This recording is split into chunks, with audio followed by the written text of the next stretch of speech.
Hello everyone, good evening.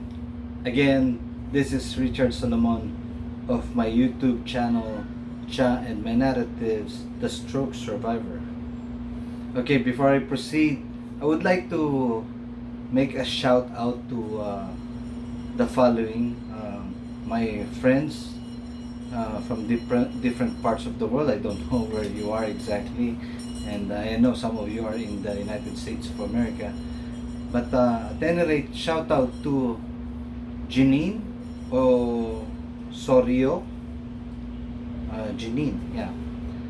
To my friend Gerald Potter, and also to Regine um, Thomas, Reginald Thomas, okay? And to all of you out there, to all the Filipinos, wherever you are, in every parts of the world, and here in the Philippines, again, good evening. Okay, I remember the old days when I was still a professional medical representative in a certain big pharma company, wherein, as I've said, I had the most extensive, comprehensive training in the pharmaceutical field. We are considered like partners of medical doctors, whatever their um, specialty is. May they be a GP, general practitioner,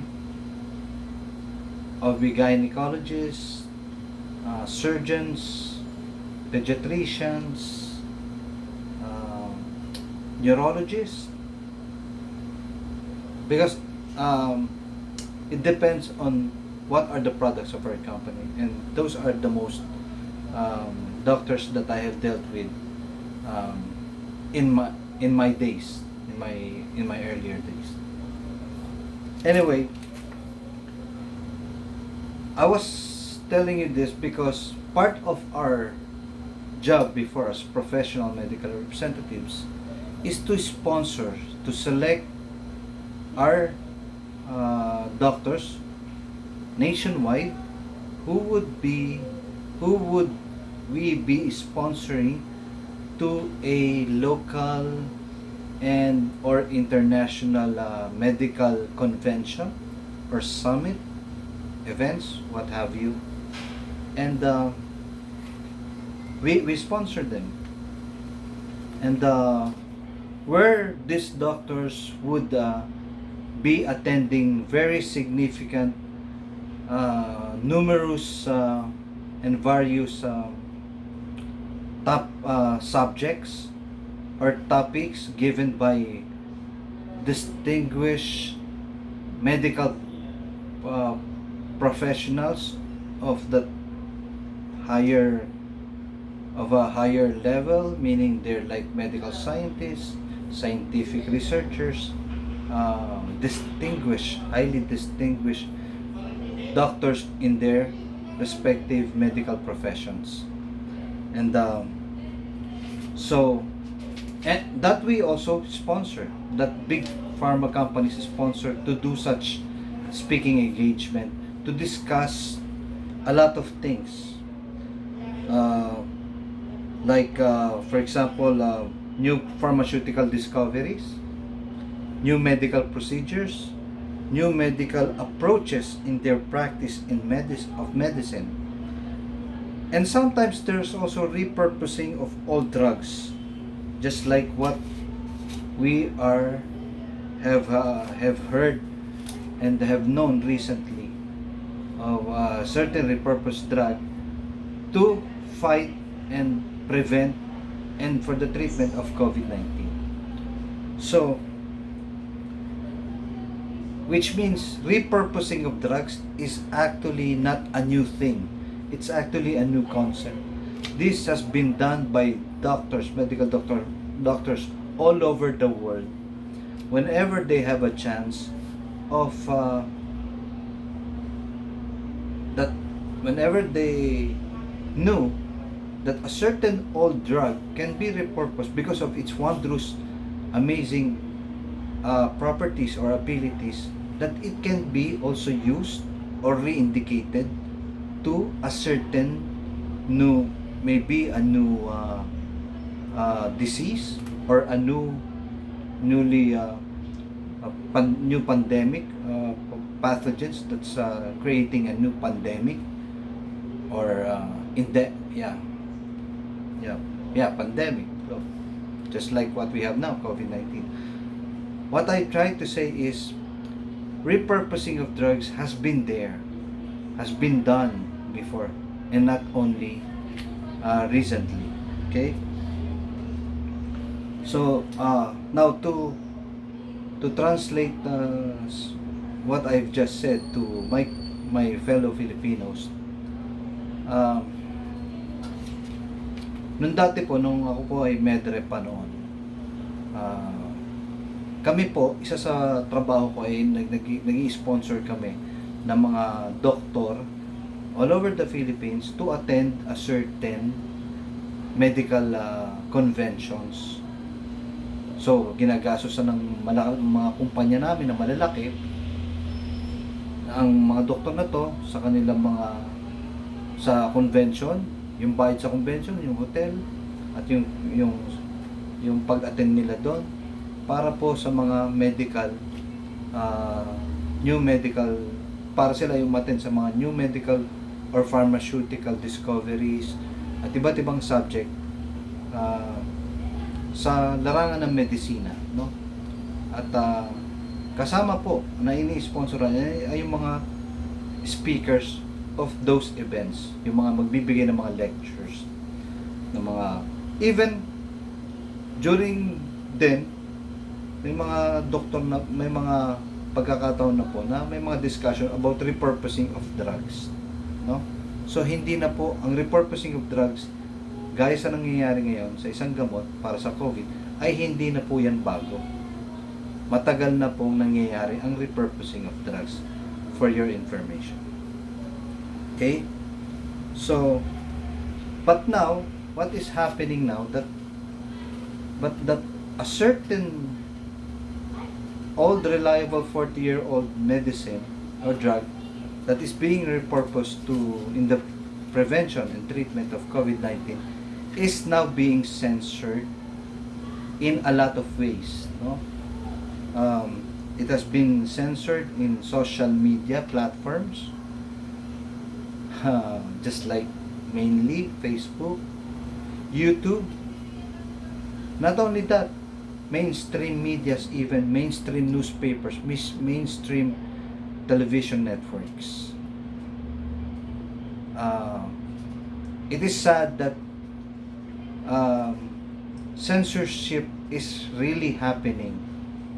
It's really happening big time.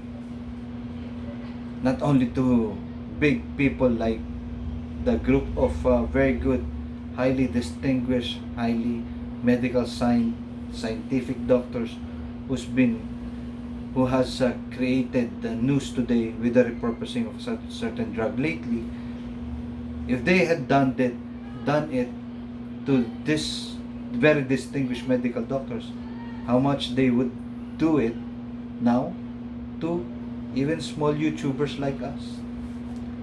So, but you know what, in my own analysis, I realized that the problem is that we are facing today is not actually COVID-19. It's not just also the inadequate supply of the COVID-19 vaccines. To me, that is not actually the problem.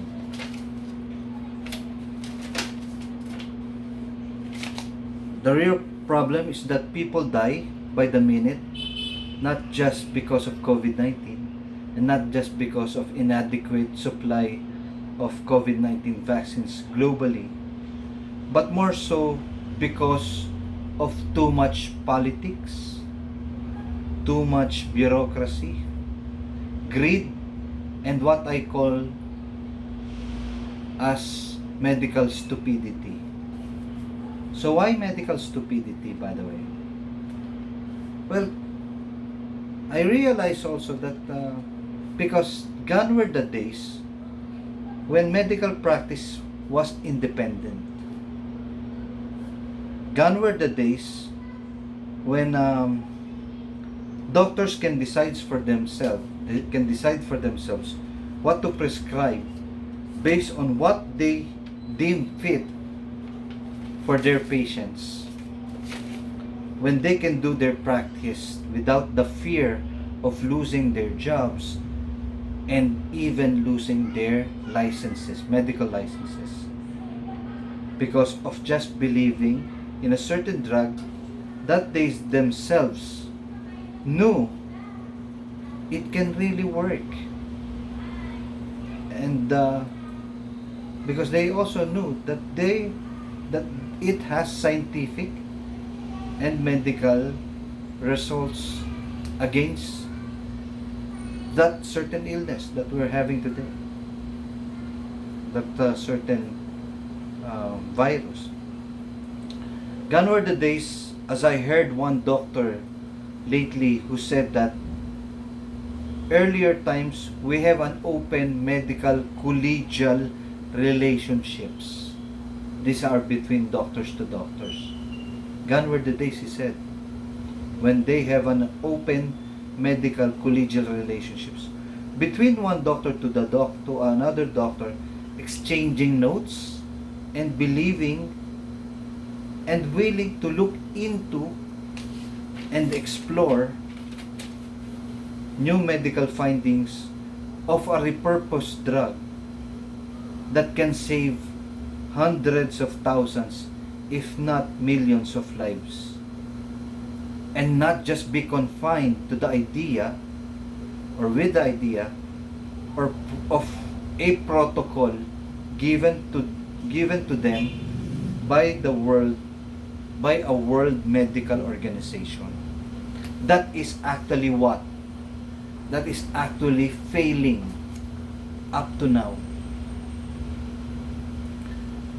It was failing since the get-go even. Well, in closing, I would like to say sorry, or I would like to apologize, but my analysis to what is happening right now globally is not just an issue of censorship or total censorship. It's not about just a total censorship of a promising repurposed drug against COVID-19, but more so the real issue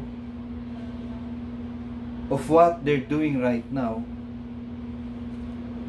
together by influencing or using social media platforms like Facebook and YouTube and even mainstream media. This is not just censorship to the highest. I call this actually a social injustice. And this is actually a murder to the highest degree. And it's the biggest sin against humanity.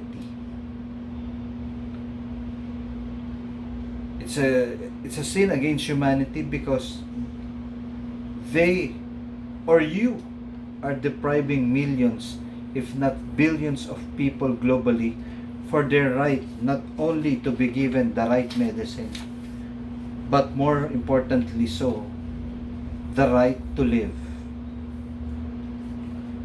With that, that's my 2 cents and my analysis that I've made for the past few days, and I will stand by it.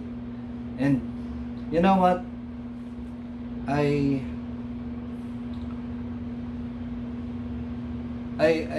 when I had a stroke 6 years ago, I realized that our real purpose in life is not only to live abundantly in this world,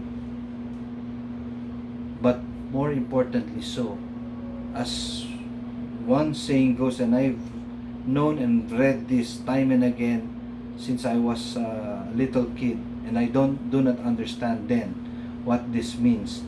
That is said as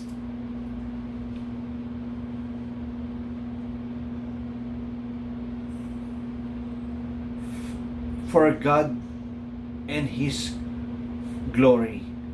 That for God and His glory.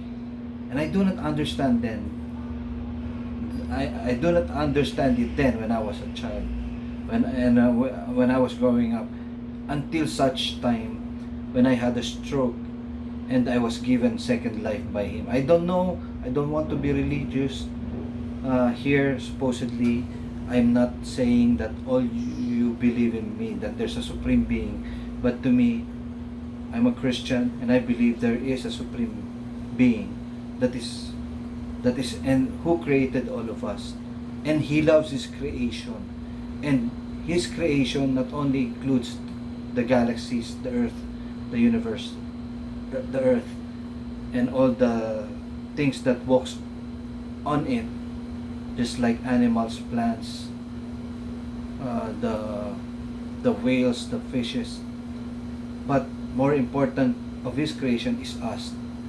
And He loves His creation, and of course He doesn't want His creation to just die without meaning.